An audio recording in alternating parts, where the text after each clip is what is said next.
Oh, it's Fast Eddie Chambers, aka Fat Eddie Chambers, aka Fast Food Eddie Chambers. That's something a lot of people don't know about, but I'm gonna put him up on game.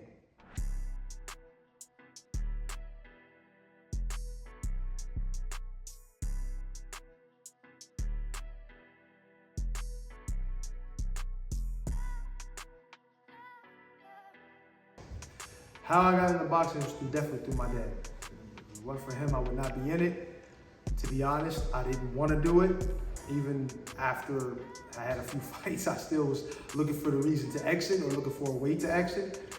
But he really instilled in me early on, even before boxing, that need to stay with it. That, you know, whether you like it or not, whether it's comfortable or not, as a man, you gotta hold to it. You gotta take care of it. You gotta do what you gotta do. And plus, I didn't want him kicking my ass either. So I kind of just dealt with the fact that I was going to be in boxing, whether I wanted it or not, to a degree. But he's definitely the inspiration and the reason and why, you know, I was in the sport.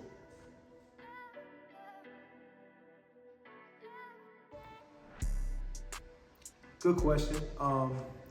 Once again, that inspiration really came from Pops, because he really had the dreams of where we were going to go and how far we were going to go in the sport. Once I got into it and I started to realize that I was going to be boxing, whether I liked it or not up to that point, I started to look and started to get really good at it. And I started to look at, you know, there could be a light at the end of the tunnel. And then I would start watching certain fighters that I really liked, you know, Shane Mosley, Roy Jones, James Toney's a real big influence as far as style goes and just boxing in general. Evander Holyfield, man, it was a good, and Floyd Mayweather too was another. They were all really good influences, but none more than my dad.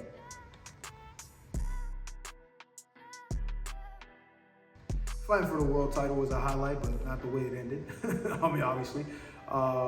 Fighting on the road, and this is what a lot of people don't really give credit to, and they should, is the journey to the opportunity to fight for the world title was a hell of a road. And even, you know, my, I guess if you want to call it, coming down after, you know, but I was still fighting high level competition even right after. So, but yeah, probably the world title was, you know, the pinnacle of everything, but the road to it and the journey and the amount of high level guys I fought and beat was just as satisfying.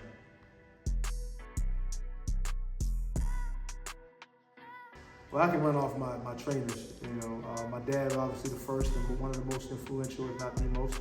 Then James Ali Bashir, who's great. He's got, I don't know how many years in the sport, but a lot of people don't know, but he's one of the top guys out there, believe it or not. Peter Fury's another one. I mean, people know him a lot because of, you know, the work he did with Tyson and his son Huey, and, you know, his nephew Tyson Fury. And then there was Coach Ant, who's, everybody knows him now. Everybody's starting to recognize the talent and the high level boxing IQ, and from a training standpoint that he has too. So that's the trainers as far as I work with. I mean, I've had other guys that were influences. I can't think of the names right off the top at this point, but these guys were also in there, and I'll bring them out eventually, because I got a boxer's brain. But some of the fighters I was tied to, Tyson Fury was obviously my man, and I worked with, sparred many rounds with him and hard rounds with him. Before I fought Vladimir, I actually was in the ring with Vlad and trading with him a little bit. Did some sparring with him. Not to mention Shannon Briggs, I've been in there, Michael Moore. Actually, not too long ago, got in the ring with one of the nastiest young fighters in the world, which is Boots Ennis. God damn, and was that a mistake? But you know, he's too fresh for me at this point. But no, at this time. But who else? Let me think. Dang, all of a sudden now I'm on blank. I don't know how that is, but I've been in the ring with so many guys, I just can't think off the top. John Ruiz, another guy. I don't know if they remember. I fought Sam Peter. I've been in sparring with, some of the Philly guys I've been in with: Derek Bryant, Gerald Nobles, Daryl Wilson, actually a Philly guy, but he's around Jersey and he was around the area. Yusef Mack, Frank Walker. These are all close guys that I know of.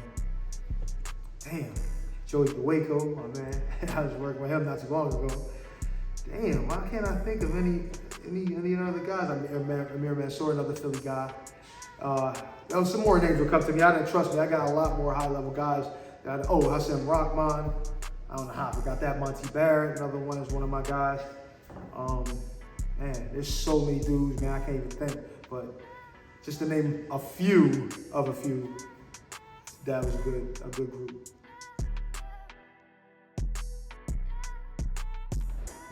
Oh, without a doubt, like I said, my dad influenced me a lot in that department, but boxing itself has influenced me just through accountability and understanding that if there's certain things I don't do, then I'm not gonna get the results that I want.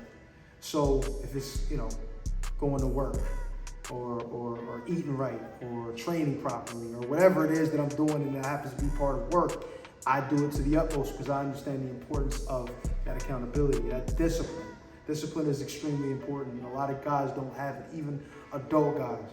And if you're not able to hold yourself accountable, how are you ever going to be able to hold anyone else?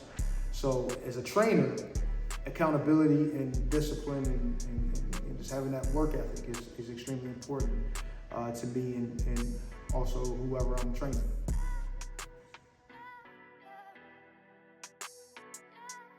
Everything. Definitely beginners. I enjoy seeing the beginners get to the next level and start to understand boxing to a degree that they didn't understand before, they didn't know they could get to. And to see their face when they start seeing the punches and how they develop and then themselves learn how to defend punches and just different things like that, I really enjoy that. Obviously, I enjoy seeing guys go from one level to the next and that, even if you're advanced. So absolutely, there's going to be all kind of content for every level. Whatever you may need, give me some suggestions in the comments and things like that, and I got you.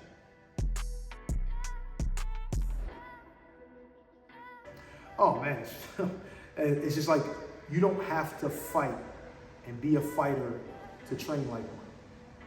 You can absolutely get all this information, come in the gym, train, do things that a fighter does, and don't have to compete, but still be dangerous in the street. Did I mean to rhyme that? Because that's a bar, isn't it? But seriously, it's this content and things that you're gonna learn from me, even if you whether it's online on here or in person, is gonna be for all. It's gonna be applicable to all, especially the self-defense aspect.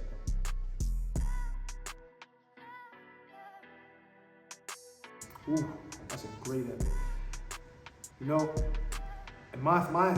You don't really have a lot of time in a street fight or in a situation where somebody's trying to assault you to do some of these extravagant moves that a lot of these other disciplines teach you, which do work and they are effective.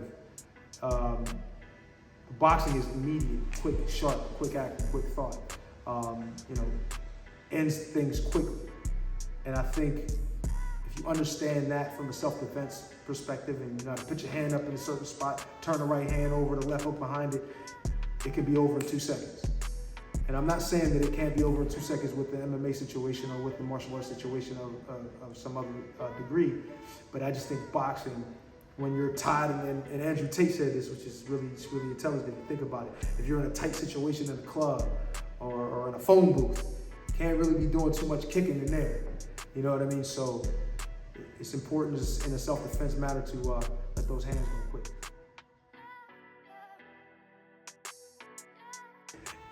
There's, without a question, to 100% shift in thought and your thought process. You can be a person that has no confidence, like myself, early on.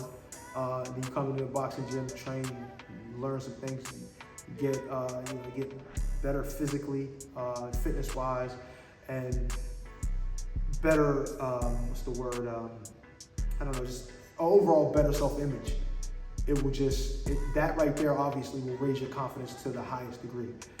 Just knowing that you can handle yourself in a situation in the street or in the ring, or anywhere for that matter, will already turn your confidence from 0 to 100. So yeah, without a doubt it can.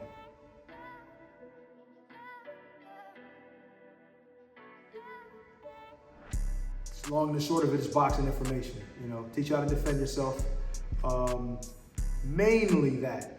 Although I will be doing breakdowns, I will be doing other things that are going to get you, once again, more information on how to defend yourself and more information on boxing, and that includes, the business of boxing. It can be dirty, it can be clean, whatever, and getting your body right, understanding the proper dietary things you may need to do, even though sometimes I didn't look like I understood it. But these are the type of things that you'll be getting when you